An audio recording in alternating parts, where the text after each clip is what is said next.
Warm greetings from Dr. Rajendra Prasad, Government Medical College, Tanda. At the outset, I would like to thank Professor Gupta, who gave me an opportunity to speak on asymptomatic hyperuricemia, a controversial topic in MAPICON 2021. Now, why this is a controversial topic? There is no consensus on many things which start from definition, then associations of hyperuricemia and management. I have divided my topic with these three objectives in my mind. Definition, I will try to look beyond associations other than gout, and how we manage a patient of asymptomatic hyperuricemia. Now, coming to the definition of hyperuricemia, as it is clear from this slide, there is no consensus on the definition of hyperuricemia. Various global, international rheumatic associations, they have labeled hyperuricemia from 6 milligram to 7 milligram, as is evident from this slide. Now, there was an initiative by IDEA, that is Integrated Diabetes and Endocrine Academy from India, and they gave their own recommendations by defining hyperuricemia as 6.8. Various researchers and investigators have defined hyperuricemia on gender basis also, and they kept the cutoff for males as 7 milligram and for females as 6 milligram per deciliter. Now, the consensus is on 6.8 milligram per deciliter. Why? Because this is the limit of urate solubility at physiological pH and temperature, but we have to confirm this value on more than 2 occasions, particularly in a fasting sample, and the patient should have avoided consumption of alcohol, smoking, vigorous exercise, and those drugs which are bound to change uric acid levels in the previous night. So what is asymptomatic hyperuricemia? So there should not be any history of prior gout or gouty flares, no subcutaneous tophi. But patients with evidence of monosodium urate, monohydrate deposition on advanced imaging may still be considered asymptomatic if they have not a prior gout flare or subcutaneous tophi. What are the causes of hyperuricemia? Predominantly, hyperuricemia happens because of under-excretion at the level of the kidneys, and in majority of the patients, it is idiopathic. Overproducers are 10%, and predominantly because of the secondary reasons like myeloproliferative disorders. With the increase in prevalence on metabolic syndrome and use of the drugs which are bound to change uric acid in the body and consumption of very high purine diet, we are experiencing a higher prevalence of asymptomatic hyperuricemia in the community. Now, as is evident from this bar diagram, mean serum urate levels are increasing, as has been observed from various studies globally. The prevalence of hyperuricemia is a global phenomenon, and most of the continents from north to south, east to west have shown a very high prevalence of hyperuricemia among their population. Now, coming to our own country, what is the scenario in India? A study which has been done in select nomadic tribal population of Rajasthan, where 3 districts were considered for a cross-sectional observational study, the prevalence of hyperuricemia was 13.5%. A study published very recently in JAPI tried to analyze in Indian subjects who attended hyperuricemia screening programs what is the prevalence of hyperuricemia in them, and they analyzed 30,000 patients, defined a mean serum uric acid level as more than 7 milligram as the definition for hyperuricemia, and it was observed that the prevalence of hyperuricemia in them is 25.8%, and this proportion is higher in diabetics, hypertensives, or diabetic hypertensives. Now, what are the consequences of hyperuricemia? That takes me to the second part of my lecture. In the majority, it is the asymptomatic in majority, and more than 50% of patients, it will remain asymptomatic throughout their lifetime. But if we observe from this diagram, what is the relationship between serum urate concentration and clinically evident incident gout, it is clear from this picture that as the mean serum urate level is increasing, the chances of incident gout is also increasing over a period of around 15 years follow-up. So majority of the patients who had more than 10 milligram per deciliter uric acid at the time of baseline, still more than 50% remain symptom-free when we talk about incident gout. So it means what this means. It means that it is not only hyperuricemia which is responsible ultimately for development of incident gout, but there are other factors probably coming into play, which includes genetic and environmental factors. Continuing with the consequence of hyperuricemia, we know it causes some irrefutable complications, which are gout, tophi, uric acid urolithiasis, and acute uronephropathy. Now, we don't have any problems, any controversies here when to start the drugs, which drugs we have to start in these situations, and what is the duration and what are the targets to be achieved in these irrefutable complications of hyperuricemia. But we have a problem with where their association is controversial, evidences are low, they are in support as well as against these associations, and I will be talking about them one by one. We start with hyperuricemia and hypertension. Now, whether hyperuricemia causes hypertension or it is other way around, the reason, what is the mechanism of hypertension and hyperuricemia is at two places. Either it is at the peripheral vasculature level or it is at the kidney level. Now, at the peripheral vasculature level, nitric oxide is reduced, which leads to endothelial dysfunction, and there is proliferation of smooth muscle taking place, ultimately leading to vasoconstriction. And at the kidney level, renin-angiotensin pathways, they get activated, which lead to impaired renal autoregulation, subsequently leading to hypertension. Now, what are the evidences which support that hyperuricemia leads to hypertension? There are studies which have shown that hyperuricemia is associated with increased risk for incident hypertension, independent of traditional risk factors. And there are studies which have shown that allopurinol reduces systolic as well as diastolic blood pressure in patients with hyperuricemia. But there are studies which are contrary to this belief that hyperuricemia leads to hypertension. As the studies have shown, haloperidol has failed to demonstrate a blood pressure decline in hyperuricemic normotensive patients. Well, one of the studies which we have conducted at our own place to look into hypertension as determinant of hyperuricemia, it was a case control study, and we observed the prevalence of hyperuricemia among patients who were hypertensive as 24% in comparison to 6% in controls, and odds ratio was 4.9%. So we concluded that there is a strong positive association which we have observed between hypertension and hyperuricemia. Coming to the next controversial association is between uric acid and cardiovascular disease. This is, of course, a topic of debate in the last few decades, and uric acid probably is not considered to be an independent risk factor because it doesn't form a part of risk estimation algorithms for various atherosclerotic cardiovascular diseases. So what are the evidences which link hyperuricemia with coronary artery disease? A strong association has been found between serum uric acid and cardiovascular disease, in particularly in females, in comparison to a much lesser degree in men, and allopurinol has shown to lower the risk of incident myocardial infarction as well as peripheral arterial disease. But what are the evidences which do not support the link between or association between hyperuricemia and coronary artery disease? We have seen in studies that there is limited evidence available on reduction in the risk of myocardial infarction by drug treatment in patients with asymptomatic hyperuricemia. Coming to the second part of cardiovascular diseases, people have documented evidence which is in favor of having hyperuricemia and heart failure association.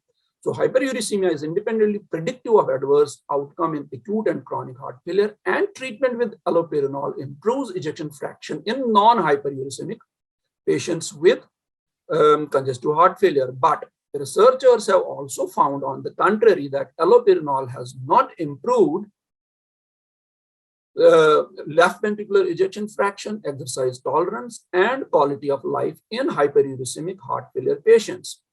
Well, this was one of the studies which has been published from India in JAPI from Rajasthan, where they tried to analyze association between serum uric acid level and presence of severity of coronary artery disease. And it concluded that the coronary artery disease patients had significantly higher serum uric acid levels, and this was significantly associated with serum uric acid level with severity of coronary artery disease. Coming to another controversial association is hyperuricemia and metabolic syndrome.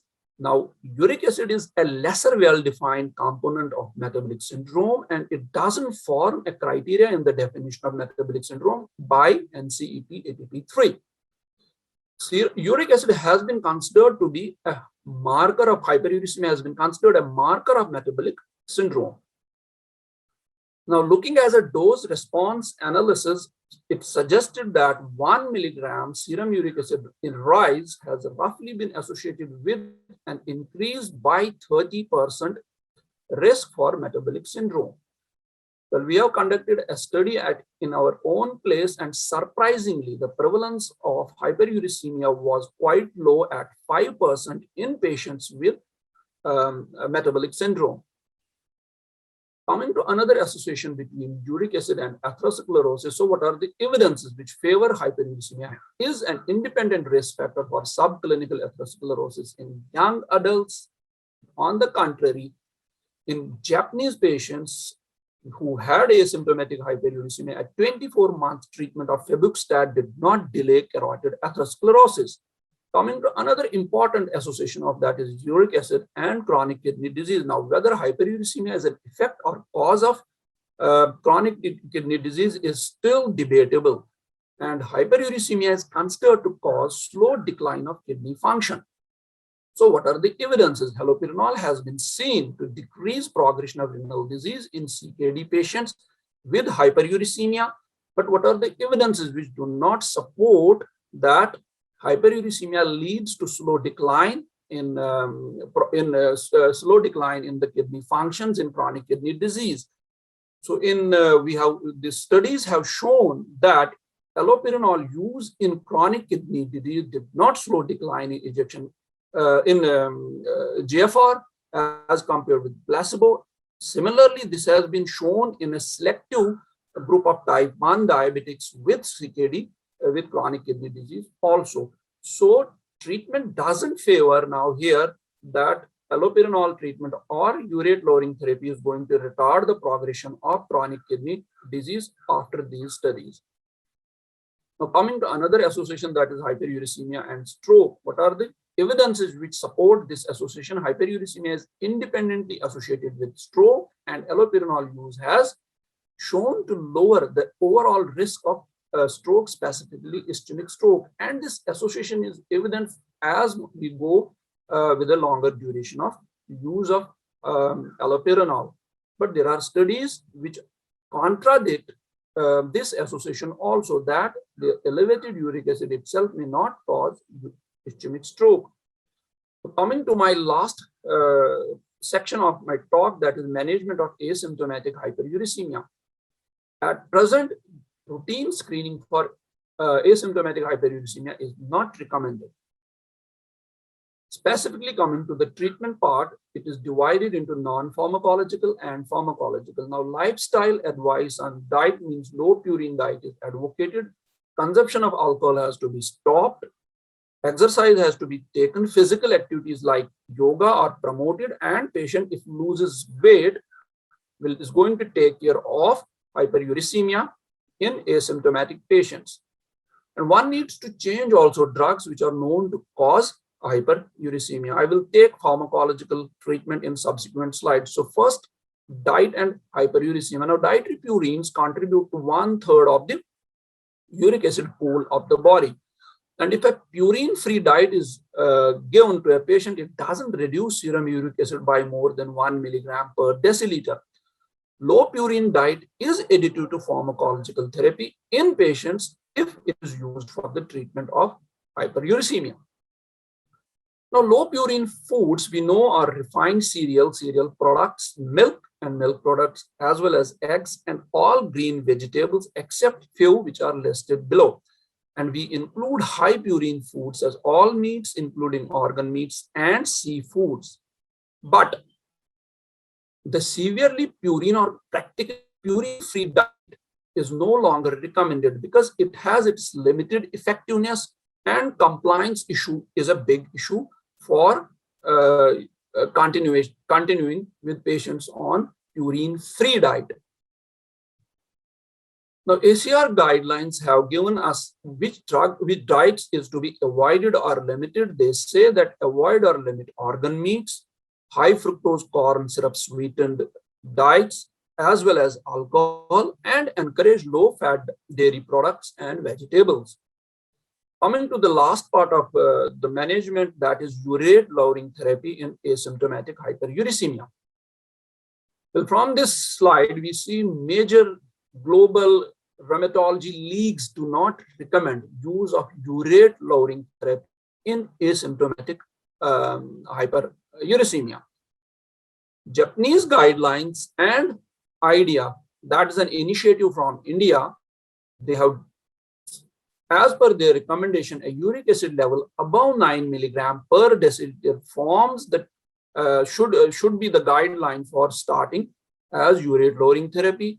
In addition, Japanese guidelines advocate starting urate lowering therapy in patients with a serum uric acid level more than 8 milligram per deciliter with comorbidities like decreased renal functions, diabetes, renal calculus, hypertension, ischemic cardiac disease, or metabolic syndrome.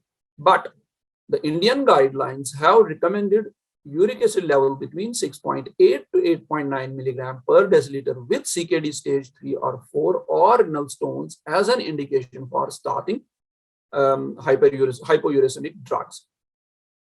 An old recommendation, some 1 decade old, in a review from Cleveland Clinic, they recommended a very high level for starting hypouricemic drugs in asymptomatic patients as 12 milligram for males and 10 milligrams per deciliter in females. In addition, if a patient has a high urinary excretion beyond 1 gram daily, or patient is about to receive radiation or chemotherapy, also as indication for starting urate lowering therapy. Now, this is another important aspect, that we need to change drugs known to cause hyperuricemia in patients with asymptomatic hyperuricemia. And if we are using ACE inhibitors or ARBs, we can change them to specific ACE angiotensin receptor blocker like losartan, which is known to secrete uric acid from kidneys. And if beta blockers are being used as antihypertensive, we can change them to calcium channel blockers. Thiazide diuretics can be changed by spironolactone, and low-dose aspirin, if possible, can be changed by clopidogrel. Now, that once treatment is started or considered in a patient with asymptomatic, we should know what target we have to achieve. The target has to be less than 6 milligram per deciliter in patients without tophi. Last year in JAPI, a KAP study was done on 350 senior physicians from India regarding what are their opinions on the management of asymptomatic hyperuricemia. And the results have shown that majority of the doctors or majority of the physicians have prescribed low purine diet and lifestyle changes in patients with asymptomatic hyperuricemia. Surprisingly, more than 50% patients prescribed short-term urate lowering therapy. And as is evident from here, the dilemma is in Indian physicians also whether to treat asymptomatic hyperuricemia or not. Less than 40% still have prescribed long-term urate therapy in asymptomatic hyperuricemia. But febuxostat, as is evident from here, has outscored allopurinol as a choice of therapy among urate lowering therapy in patients with asymptomatic hyperuricemia. So if I have to summarize my talk, still no consensus on definition. Asymptomatic hyperuricemia is a biochemical abnormality and not a disease of itself. Uric acid is one among a cluster of risk factors and is additive, having an additive or synergistic effect. It is not still an independent risk factor. there is insufficient evidence at present to either support or refute the use of agents to lower serum uric acid concentration. Low purine diet, lifestyle changes are the recommended therapeutic options by all rheumatological associations and clinicians across the globe. So the take-home message should be that short-term urate lowering therapy is a knee-jerk reaction. Transient correction of biochemical abnormality will happen with this only, and it is unlikely to prevent crystal arthritis, cardiometabolic complications, and renal disease. So this practice of starting or putting a patient on short-term urate lowering therapy should be stopped, but long-term therapy has to be indefinite, it has to be lifelong. We know that major guidelines do not endorse this approach for asymptomatic hyperuricemia. Thank you very much.